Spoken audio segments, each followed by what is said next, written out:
Igitabo cya Yona ni inkuru ivuga iby'umuhanuzi wigometse wanga Imana kubera ko ikunda abanzi be. Yona arihariye mu bahanuzi bo mu Isezerano rya Kera kubera ko ari ibitabo by'amagambo y'Imana yavuzwe n'umuhanuzi, ariko igitabo ntikibanda ku magambo y'ubuhanuzi. Ahubwo ni inkuru ivuga iby'umuhanuzi wikunda kandi umuhanuzi mubi cyane. Yona agaragara irindi rimwe gusa mu Isezerano rya Kera. Ni mu gihe Yerobowamu wa kabiri yari ku ngoma, umwe mu bami babi kurusha abandi bategetse Isiraheli. Yona yamuhanuriye ibyiza, amusezeranya ko azanesha urugamba maze akigarurira akarere ko ku mupaka w'amajyaruguru ya Isiraheli. Ni ngombwa aha kumenya ko umuhanuzi Amosi nawe yahanganye na Yerobowamu kandi binyuze muri we. Imana yavuguruje ubuhanuzi bwa Yona, ibwira Yerobowamu ko azanyagwa twa turere twose nyine kubera ko yari mubi cyane.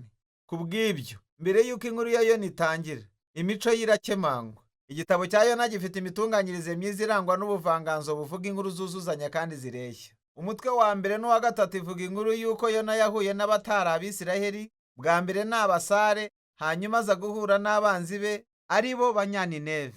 Kandi buri gice kivuga ibinyuranye byenda gusetsa byo kwikunda kwa Yona no kwicisha bugufi kw'abapagani no kwihana kwabo. Umutwe wa kabiri n'uwa kane igizwe n'amasengesho ya Yona. Rimwe ni isengesho risa n'iryo kwicuza, irindi ni isengesho Yona yivumburira Imana yigaye ineza yayo ikabije. Rero ubwo buryo bwitondewe igitabo cyateguwemo buhuzwa n'uburyo bwihariye bwo kubara inkuru. Iyi nkuru yuzuyemo abantu bose bazwi uburyo bumwe, ariko mu buryo bunyuranye, bakora ibihabanye n'ibyo utekereza ko bakwiriye gukora. Uwo muhanuzi, umuntu w'Imana, yaragomye kandi yanga Imana ye. Abasare, abo abantu batekereza ko batubaha na gato, mu by'ukuri nibo bafite imitima yoroshye, yicuza kandi igahindukirira Imana yicishije bugufi. Kandi umwami w'ubwami bukomeye cyane bw'abicanyi kurusha andi ku isi yicisha bugufi imbere y'Imana kubw'ikibwirizwa cya Yona kigizwe n'amagambo 5, ndetse n'inka z'umwami zirihana. Inkuru nk'iyi isa n'icyo muri iki gice cyakwitwa urwenya. Izi ni inkuru ziba zivuga iby'abantu bazwi cyane bashyirwa mu bihe bigoye cyane, kandi bagakoresha urwenya n'imvugo ijimije bagamije kunenga ubupfapfa n'intege nke z'imiterere yawo. Reka tubijyemo maze turebe uko ibyo bice bikigize bikorana byose. Inkuru itangira Imana ivugana na Yona no kumutuma kujya kubwiriza ab'i Nineve ngo bareke ibibi n'akarengane mu murwa mukuru w'ubwami bwa Ashuri, umwanzi ukomeye wa Isirayeli. Ariko aho kujya iburasirazuba i Nineve, Yona yagiye mu cyerekezo kinyuranye, maze abona ubwato bwajyaga mu burengerazuba kure hashoboka, i Tarushishi. Ikibazo cy'ingenzi aha rero ni iki: kuki Yona yahunze? Ese yari afite ubwoba? Ese ni ukudakunda abantu b'i Nineve gusa? Kandi ntacyo barabitubwiraho. Umuntu w'Imana agerageza guhunga Imana. Nuko yurira ubwato bwuzuyemo abasare b'abapagani. Yaramanutse ajya mu ndiba y'ubwato maze arasinzira. Nuko Imana yohereza umuhengeri mwinshi gukangura umuhanuzi wayo. Mu gihe nk'ikinyuranyo cy'ibyo, abasare bari hejuru y'ubwato bo bari maso bareba ibirimo kuba byose. Bashoboye gutahura ko hari imbaraga z'Imana zakoreraga mu byarimo biba. Ubwo bafinze ubufindo maze basanga Yona ari we nyirabayazana. Nuko basaba Yona kubasobanurira, maze Yona atangira kuvuga ibigambo byinshi bijyanye n'imyemerere ye. Aravuga ati, yego, ndi Umuheburayo kandi nsenga Imana yaremye inyanja n'ubutaka. Birashekeje, sibyo se?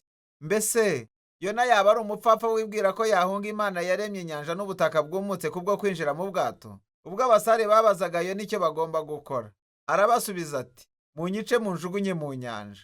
Ibyo bisa naho ari byiza ukibyumva, kugeza ubwo usobanukiwe ko ishobora kuba ikiri intambwe ye y'ubwikunde bwe bukabije. Icyo mvuga, mu by'ukuri, nta buryo bwo kwirinda kujya i Nineve. Uko niko yashyize amaraso ye ku maboko y'abo basare, agerageza kubahatira kumwica abashutse. Birumvikana ko batabyihutiye, nuko basaba Imana imbabazi ubwo bamunagaga. Uwo muyaga uratuza, maze birangira batinya Imana ya Isirayeli, kandi mu buryo bunyuranye n'uko Yona yabigenje, mu by'ukuri bo baramije Imana. Nyamara Imana iburizamo imigambi ya Yona yo guhunga Nineve. Yona akirimo kurohama, Imana yamuteguriye iyi mva idasanzwe, iri mu mazi, inda y'urufi runini. Birumvikana ko mu busanzwe byanze bikunze ibyo byari gutuma apfa, ariko muri iyi nkuru ibintu byose bisa n'ibicuritse, bityo urupfu rwa Yona mu nda y'inyanja rwamuhindukiye inzira yongera kumusubiza mu buzima. Agipfunyitse mu nda y'icyo gikoko, Yona yatakambye mu isengesho atumvikanisha na rimwe mu mvugo ko asaba imbabazi, ariko ashimira Imana ko itamutereranye, kandi asezeranya ko azumvira Imana uko byagenda kose. Kandi uko Imana yabyitwayemo byenda gusetsa. Urwo rufi runini ruruka Yona rumushubije ku butaka.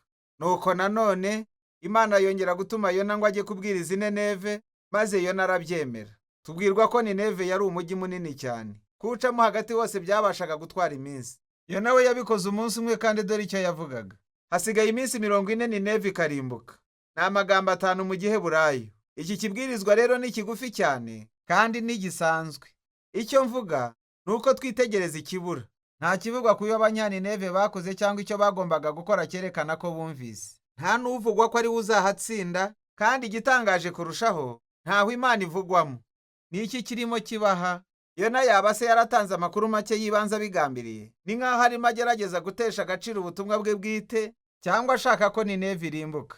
Nta mwete ugaragara aha ku ruhande rwa Yona. Impamvu zimushishikaje zose, umugambi ni wagezweho, kubera ko mu kanya gato yisanze abwiriza ya magambo 5, yatumye umwami w'i Nineve n'abatuye uwo mujyi bose n'inka zaho zose byihana, bafite agahinda, bisize n'ivu. Nuko ku nshuro ya kabiri abo bapagani babi bagaragaza ko bita ku cyo Imana ivuze kurusha umuhanuzi wayo ubwe.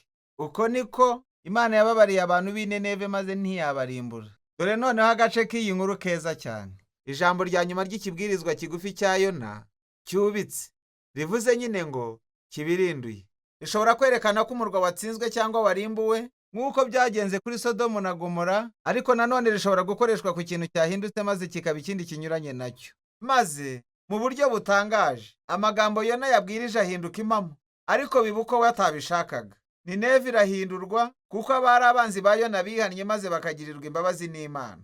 Umutwe wanyu muhuriza hamwe ibice byose. Yona azaberanywa n'ishyari maze avugira isengesho rya kabiri. Abanza kubwira Imana impamvu yahunze mu mutwe wa mbere. Ntibyatewe n'uko yari afite ubwoba, ahubwo byatewe n'uko yari azi ko Imana igira imbabazi nyinshi. Iki rero ni cyiza. Mu by'ukuri Yona yifashisha igisobanuro cy'Imana ubwayo ivuga ikiri cyo mu gitabo cyo Kuva, maze akabijugunya mu maso nk'igitutsi, avuga ko yari azi ko Imana igira impuhwe kandi ko yabona uburyo bwo kubabarira abo bantu babi b'i Nineve. Ushobora kumva kunegura mu ijwi rya Yona. Hanyuma Yona agahagarika ikiganiro maze agasenga asaba ko Imana yamwiyicira ako kanya. Yahisemo gupfa aho kubanaho n'Imana ibabarira abanzi be. Amahirwe ya Yona ni uko Imana itabikurikije, ahubwo imubaza niba ishyari rye rifite ishingiro. Yona yirengagiza icyo kibazo maze asohoka mu mujyi ajya kwiherera ku musozi wari hafi aho, ategereje kureba ikiri bube. Uzi ko ahari Abanyanineve bakwisubiraho n'ibihane koko maze amaherezo bakarimbuka. Icyakurikiyeho kiratangaje. Imana yamejeje uruyuzi kugira ngo ruheshe Yona igicucu kimurinda izuba, maze icyo kiramunezeza cyane. Ariko nyuma Imana yohereza agakoko gato cyane karya rwa ruyuzi, maze Yona abura igicucu cye. Nuko akiri aho ku zuba rikaze, Yona yongera gusaba Imana ngo imwice. Uko niko Imana yongera kubaza Yona niba ishyari rye rifite ishingiro, maze Yona nawe agasubizanya ubute ati, "Ye rwose, reka mfe." Kandi ayo niyo magambo ya nyuma ya Yona mu nkuru. Amagambo Imana yavuze niyo asoza iki gitabo. Ivuga ko iby'urwo ruyuzi byabereye kugira ngo bibe uburyo bwo guhendahenda Yona. Yona yarahangayitse agaragaza n'ibyiyumvo ku bw'urwo ruyuzi, yishimiye umunsi umwe gusa, maze Imana ibaza Yona iti, "Mbese abantu ntibarusha agaciro uruyuzi? Mbese ntibikwiye ko Imana nayo yagira ibyiyumvo nk'ibyo kandi ikita ku mujyi wa Nineve, wari wuzuyemo abantu babarirwa mu bihumbi bari barazimiye, ndetse n'inka zabo?" Kandi uko niko igitabo kirangira, Imana isaba Yona kuyireka ikagirira imbabazi abanzi be. Yona yabyakiriye ate? Iyi nkuru nta kibivugaho kuko atari cyo cy'ingenzi. Iki gitabo kigamije ni ukuguhiga, kandi ibibazo Imana ibaza aha mu by'ukuri ni wowe bibazwa, wowe musomyi. Mbese wemeranywa n'Imana ko ikunda umwanzi wawe? Nuko rero iki gitabo gifatiye indorerwamo imbere y'ugisoma. Muri Yona tubona ibiranga ububi bwacu cyane bugaragara cyane, byagatumye twicisha bugufi kandi tugashimira n'Imana ko ikunda abanzi bayo kandi ikihanganira uyu Yona uba muri twe twese. Bityo iyi nkuru idasanzwe mu by'ukuri ihinduka ubutumwa bwiza bw'imbabazi z'Imana zagutse zigomba gutuma twitekerezaho byimbitse. Iki kikaba ari cyo gitabo cya Yona.